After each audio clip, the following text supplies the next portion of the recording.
The summit of Mustagata, 7,500 metres above sea level, and the Lipstick Blondes set out to be the first female team to ski and snowboard the peak. We'll be pushed to our physical limits, but little do we realise that we will come face to face with human mortality. It seems that he's got no heartbeat, he's not breathing, getting CPR on him, and his oxygen saturation is very low. Oh God, and his wife doesn't even know. His kids don't know. And I'm not sure whether it's wind burn or sun and snow burn. 6 months of really hard work, of putting everything together. It's just completely down the pan. With little experience, I'm Carol Madge and the novice of the group. I'll be leaving my family for the 4-week expedition. We hope to show that many more people could take up ski mountaineering. So do my children fancy it? No, really. I need to spend more time sorting out my 10 babies than going up a stupid mountain. Organising the stupid trip is my sister Susie. Her big love is skiing off-piste, and a mountain like this is the ultimate thrill. I kind of feel responsible for everybody on the trip because it's really my baby, it was my idea. So if everyone got to the top, it'd be incredible. This mountain has a summit rate of 18%. So that means that of all the people who try to get to the top of this mountain, only 18% will. We were all asking ourselves, do we have the mental and physical strength to reach the top? And what will it be like to ski and snowboard in the thin air of high altitude? Just reaching the mountain is an expedition in itself, and it's not often you get so many humps at base camp.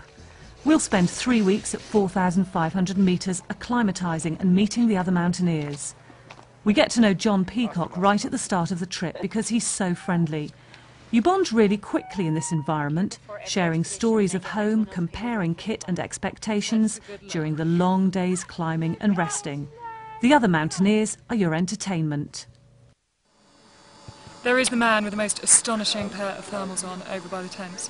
We absolutely have to get a shot of it for our collage, our mosaic of ridiculous mountain clothing.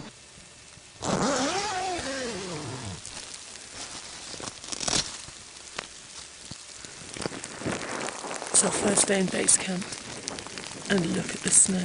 You can't even see Susie's tent. Oh my God, and over there that's Squash's tent.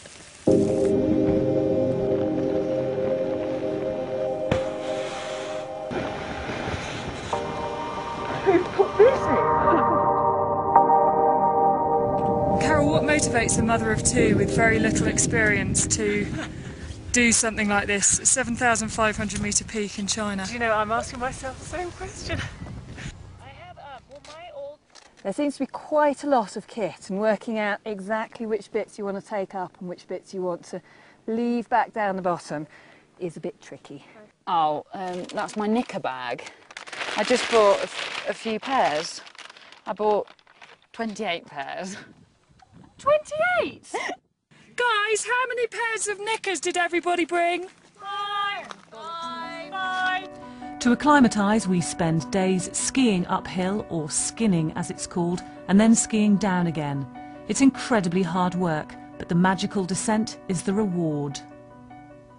So this must seem like a kind of a surreal thing to do on skis to most people, to go uphill without a chairlift or a cable car. Thousands of metres of powder to ski all the way down with no other person there to take it from you and ruin it all. Fabulous.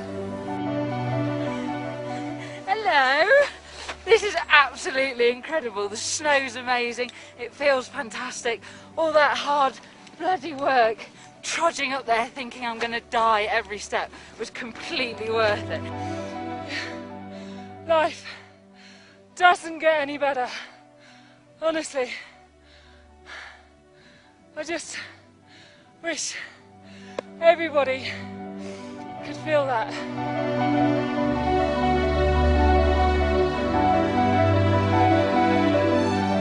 I think for me, most people's attitude to extreme sports and to trips like this is, or you can't possibly do that, or no, you just don't go around doing that sort of thing. But when people suggest things to me, my attitude's always, oh, I could do that, or I could have a go at that.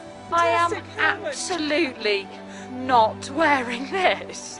It's almost like a complete opening up of my heart and my soul when I get into this environment, so that's a huge attraction. The physical challenge as well is something that I'm really looking forward to, but I'm a little apprehensive about.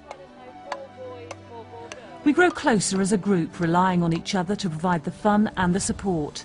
But the effects of the exertion, the sleepless nights at high altitude and the intense snow and sunlight are taking its toll on our health. Up high, headaches and breathlessness are common. John, who's here to snowboard the mountain, is really suffering. Last night I had chain Stokes breathing, which means you go to sleep and you wake up feeling like you're in a coffin. The mountain's going to be here next year, but there's too much to lose back home. He decides to leave the mountain and we set off for more acclimatization. The next day, there's terrible news. We've had radio news this morning, and we're not exactly sure, but we think he might be dead. So we got bad news. You guys know that? Is he dead? Yeah. Confirmed it?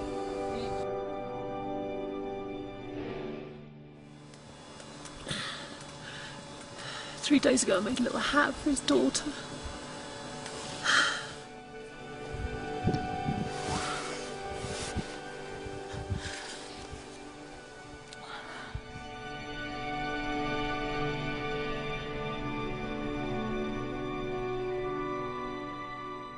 We decide John would have wanted us to carry on, so we set off on our 4-day summit bid. It's the culmination of 6 months of training and preparation, and it'll mean climbing higher than we've ever been before. Well, I think what happened to John's put everyone on tenterhooks. Because Susie just said to me that I shouldn't be breathing this heavily. You know what? Never underestimate how hard it is to walk uphill at altitude, in snow, with a back on your back. We finally reached the highest camp at 6,900 metres, but we're desperately thirsty, and water means work. So just like every other night, the real hassle of melting snow for water starts. In the thin air and cold at Camp 3, it's a task that carries on all night. It's 4:38 in the morning. We're getting up now because we're going to go and leave for the summit. We haven't really slept all night. Everyone's feeling pretty rough. And it's freezing cold. You can hear the wind outside. This is just horrendous. And today I am hanging out of my pants. We have just one chance to reach the top. Susie breaks trail and with the summit in sight, sits down to wait for the rest of us. Funny feelings today. It's like a mixture of quite emotional, kind of crying a lot, thinking, my God, we're all going to get there. All the lipstick blondes are going to make it to the summit. It's going to be amazing. We all thought this was the summit. And we've just been informed that it's not the summit and we're actually 3 hours away. We can't carry on. I'm so fucked off. We could have got to the summit had we have gone against advice, and that would have been extremely dangerous, and it's just not worth that. 6 months of really hard work, of putting everything together. It's just completely down the pan. And this snow's absolutely shit as well. With bad weather approaching just 100 metres from the summit, we have to descend. I can't think of any other people who I'd rather have not got quite to the summit of Mustagata with than the lipstick blondes. It was all of us, or none of us, going to get to the summit. And because of that attitude, Susie didn't get to the summit, but because of that attitude as well, I got way, way further than I would have done. Go for your dreams. You don't know what you can achieve until you actually put your mind to it. And if any other women are motivated or inspired to do stuff because of what we've done, then we've absolutely achieved what we set out to with this whole thing.